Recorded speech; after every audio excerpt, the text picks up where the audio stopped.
Alamak, duit dah masuk ni. Mesin tiba-tiba offline.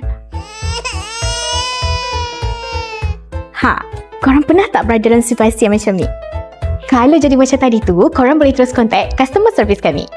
Korang boleh hubungi nombor yang tertera dekat kerusi, email ataupun korang boleh terus WhatsApp kami je. Senang. Korang cuma perlu berkongsi nombor siri kerusi, lokasi dan kaedah pembayaran je. Itu je info yang kita orang perlukan untuk selesaikan isu ni dengan cepat. Akan ada admin yang bantu korang untuk proses refund. Dan biasanya proses refund hanya mengambil masa 7 hingga 14 hari waktu bekerja je. Dah, jangan sedih-sedih, akan ada admin yang selalu selesaikan masalah korang. Rest and go.